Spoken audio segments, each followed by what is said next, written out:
For most of us, nothing makes its presence felt quite like sound. Whether it's the strident wail of an ambulance answering an emergency call or the urgency of a fire alarm, our attention is immediately drawn to it, whatever we are doing, and we react accordingly. But sometimes it's the very absence of sound which attracts our attention, or a change in note or tone which spells trouble.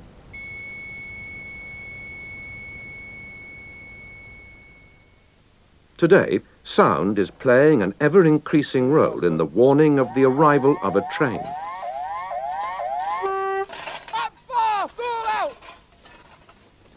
But what may be effective in some circumstances may cause a nuisance in others. Sparked off protests from local residents. Well, today British Rail have been investigating the problem and say they could be reviewing the system.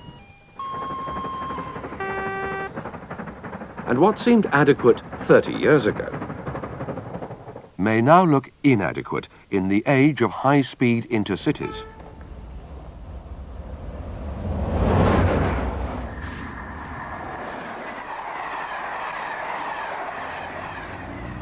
In 1983, to a remit set by the PWSC, British Rail Research and Development Division in Derby was asked to take a fresh look at trackside warning systems. This is the result of their work. A versatile and cost-effective solution which uses sound but avoids noise pollution, which works in all weather conditions and which can give much greater levels of information to the user.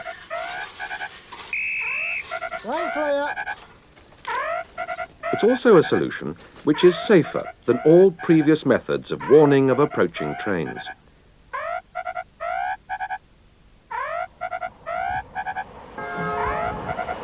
This is ILWS.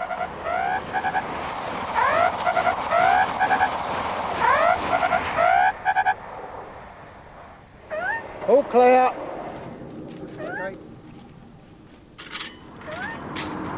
On much of the rail network, the presence of a train is detected by complex signalling track circuits permanently installed along the lines. It's these cables carrying electrical impulses triggered by the trains which provide the information to set signals automatically. This is the system upon which our passengers and onboard staff depend for their very lives. It's a comprehensive system of information which is there and working and is as fail-safe as human ingenuity can make it. It's also the source of information for ILWS. We did various investigations to determine the best method of communicating this information to the trackside staff. And the results of our findings were that the best way was to use the magnetic fields, or B fields, associated with permanently installed cables forming inductive loops, and hence the inductive loop warning system. At its simplest level, it works like this. As we've said, fundamental to our modern signalling system is the capability for all trains to indicate their presence, typically many miles away from their actual position. It's this information which automatically sets signals to red behind a train and provides the signalman with his panel indications. The installation of ILWS makes additional use of this information. Permanently installed line-side cables pass this information ahead of the train to fixed ILWS equipment, which transmits a safely coded warning into a permanently installed loop of cable which surrounds a section of track. Anyone with a portable ILWS receiver within that loop is automatically given at least 25 seconds warning of an approaching train, or more if required by local circumstances. The portable receiver is known as a PWID, and on the train's departure from the section, it reverts to the safe tone.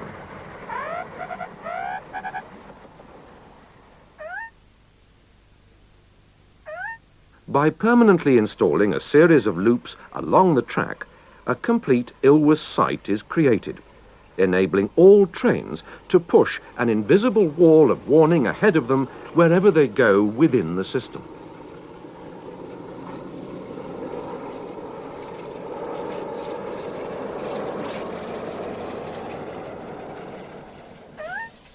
Once ILWS has been installed and staff trained, in practice, events at the trackside will occur like this.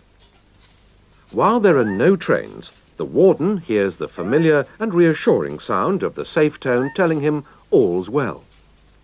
Meanwhile, 25 seconds away, a train approaches at line speed, which on this fast main line is about a mile away. Instantly, as it's detected by the track circuit monitored by ILWS, the message regarding its presence races along the line-side cabling, and in doing so is read by the ILWS fixed equipment in each section ahead. At the section where our gang are working, the ILWS fixed equipment reacts instantly, transmitting a warning into the inductive loop and triggering the P-WID in the warden's hands. Its change to the alarm warns him of the presence of a train, and in turn, he issues a warning to his gang in the conventional way.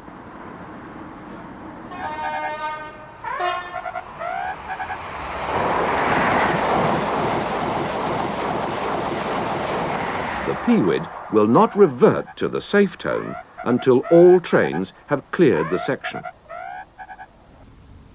A different location provides evidence of another problem addressed by ILWS. Today, our gang have a maintenance train with them, which by its very existence indicates to the signalling track circuits that there is a train present. It's situations like this that have defeated all previous attempts to produce a sensible automatic warning system.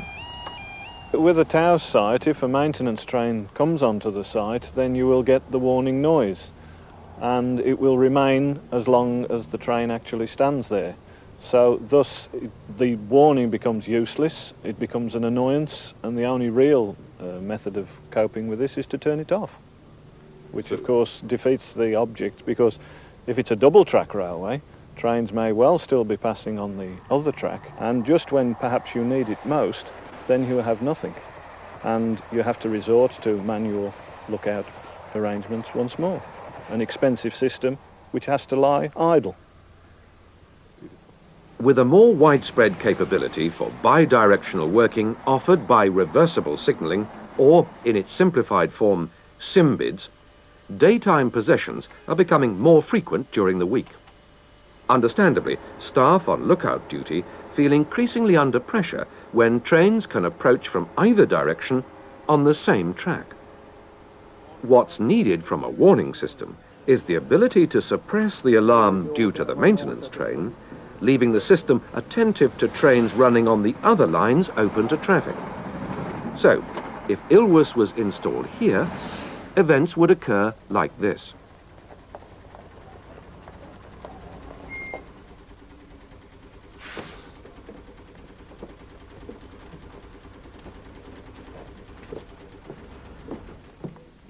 Armed with his P-WID, our warden has arrived at the section with his gang, and, because of the presence of the maintenance train, when he switches on, he hears the alarm continuously.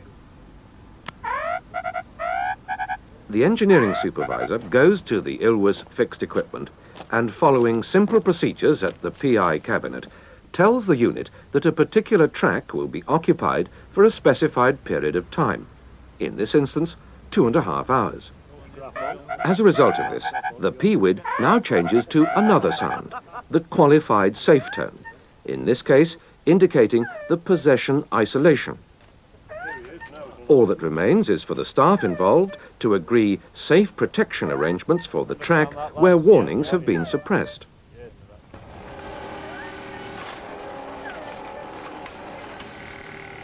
In this condition, for the lines open to traffic, the system operates as normal, with the alarm indicating the presence of trains, though each time reverting to qualified rather than full safe tone when the train has passed.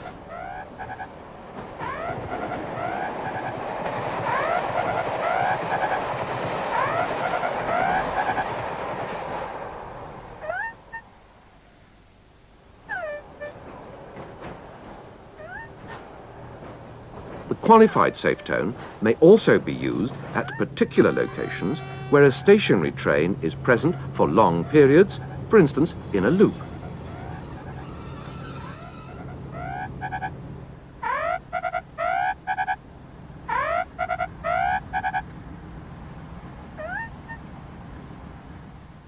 In these circumstances of temporary isolation, ILWS will give the alarm whenever a through train passes.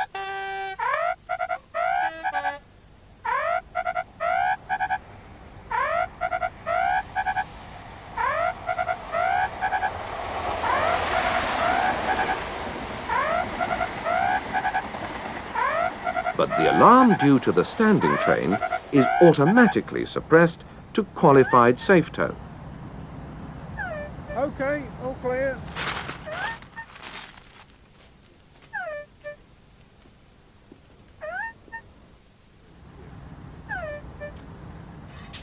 "25 seconds before the stationary train is eventually allowed to move, the same information that will trigger the green signal is used to cancel the temporary isolation and thus set ILWS to issue the alarm.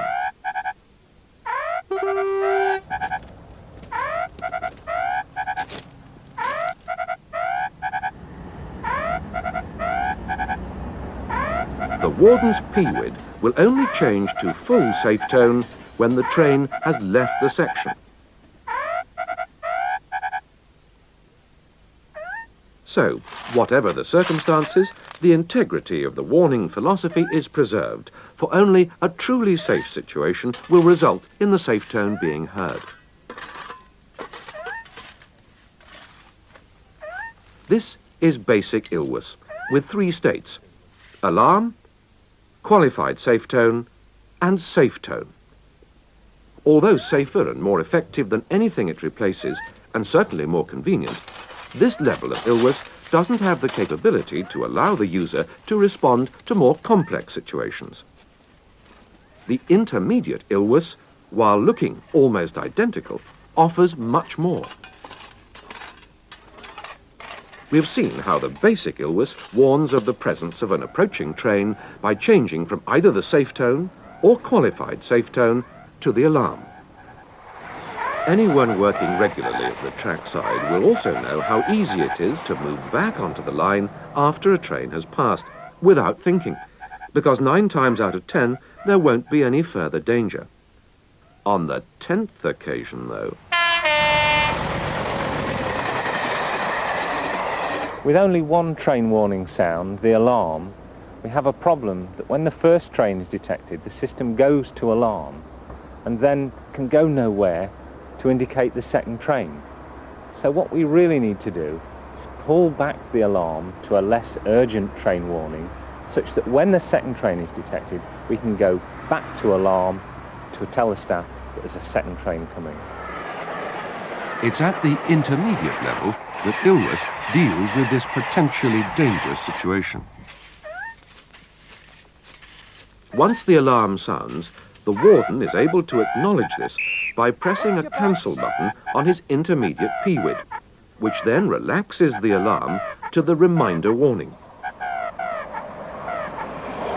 Should a second train now approach while the first train is still present, his PWID will instantly revert to the alarm, which this time won't cancel, therefore leaving him in no doubt he has more than one train bearing down on his gang. This uncancelable alarm will now continue until all trains have gone, and the PWID can again issue the safe tone, allowing the warden to give the all clear. The principle of 4 sounds may worry some people, but the decision to use them wasn't taken lightly. We studied the possibility of using warning system with 2 warning sounds, but found that we couldn't make this work at the trackside. For example, we couldn't cater for a maintenance train, or the problems associated with 2 trains passing through a site simultaneously. So we needed 4 warning sounds. We were conscious, however, that we didn't have the expertise in-house to design 4 warning sounds, but we did want to retain the features of the PWI warning sound that's already familiar to staff on the railway. So the ISVR at the University of Southampton studied the PWI warning sound and found that it was very suitable for further development. So we took this to a world-renowned expert in warning systems, Dr. Roy Patterson at the Medical Research Council's Applied Psychology Unit in Cambridge, and asked him to design the 4 warning sounds. We did some studies on the people's ability to learn and remember warning sounds, and they learn them very easily, up to a number of somewhere between 6 and 10. So, and they can remember 6 or 10 very easily, but it starts to fall off beyond 6. So we normally recommend that warning sounds be reserved for life-threatening events and that you not use more than 5 or 6. In this case, there are only 4 sounds. 2 of them indicate an alarm situation, 2 of them indicate a relatively safe situation. The brief from VR was very interesting because for the first time they came to us with a warning sound, some of the characteristics of which were quite good to begin with. What we've actually done in this system is simply say, let's make it a little bit more intelligent. We'll have a safe tone, but we'll have a qualified safe tone, which is a relative of the safe tone. It's just one more distinction. You're already in the category of safe. You make this one further distinction that the safety is a little qualified at the moment because of working on the track. Similarly, at the higher level, we have an alarm, and we're saying, well, actually it would be good to have the alarm and just a modified alarm so that we can tell you that there will be a second train. And really that's where you get the 4 sounds, and since they're already in 2 categories, alarm and safe, making one distinction in each category is something humans are extremely good at. The 4 sounds finally developed for ILWS are unique to this system and are clearly distinguishable. The Medical Research Council carried out tests with British Rail staff to prove this point.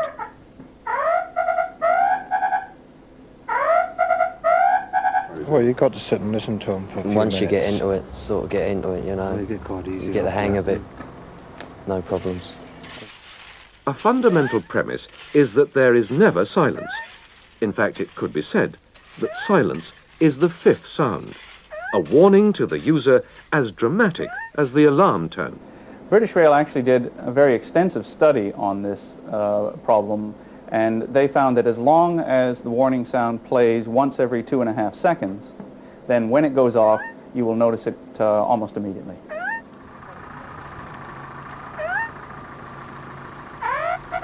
This is evidence of the fail-safe nature of ILWS, built in at every stage of its development. The design incorporates all the fail-safe features that you would expect from a safety system. For example, if the user moves outside the protected area, or if the power fails to the ILWS fixed equipment, the PWID goes to alarm just as it would if the loop cable were broken. In all situations, and whatever the conditions, ILWS presents the warden with the facts about the safety situation in a way that works as effectively as the most alert team of lookouts. There's one situation, though, where the skills of even the most experienced lookout are stretched to the limit. For with no other information other than that supplied by his eyes, he can't know where the train will go. The Advanced Spoken Announcement Design, full ASAD for short, is the most sophisticated version of ILWS, and in this form, in addition to all the warning sounds we've already heard, information about the train's presence and intended route through a complicated junction is presented to the warden simply and unambiguously, allowing him to make a considered judgment of likely danger. Down, fast, crossing to, down, slow.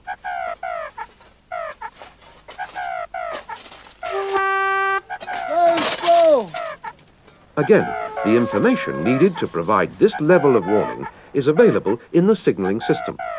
All ILWS has to do is relay it with complete accuracy to anyone with the means to receive it. Down, fast, crossing to, down, slow.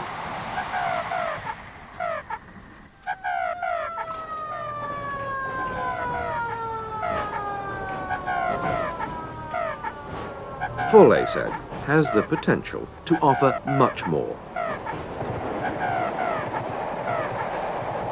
Up main, no warnings for Ripley branch. The benefits of ILWS are quite clear to those line-side workers who will use the system once it is introduced. No, not on purpose. We can actually get to a site of work and just start. When you work with a POE, you've got to reel out the cables, you've got to check that it's working, you've got to go round things, you've got to make sure that the cow ain't going to have it. And most of our jobs you can do in a day or morning, so you don't want an hour either end wrapping that up, do you? With this, you just start and finish, and you're instantly protected, because you ain't protected while you're wrapping the POE out. I don't think there's not many people at gang level appreciate the POE much. There isn't. So I think actually emergency jobs where you want a quickness of protection, I mean, it's ideal, I think. You know. Night possessions, it'd be a major benefit for night possessions, and that'd make it, especially if, as the guys explain, you can isolate one road. It'd be use it independently. Independently, that'd be a major benefit. It would. There's nothing at the moment to help you. The POE's no good at night. You don't want to keep traipsing cable around in the dark. That you wouldn't have to do anything. You can protect the group of men. It's the best thing I've ever seen for night work. With that, you'd be safe. Anything that does away with lookout protection has got to be good. If you're doing away with the human element, ain't you?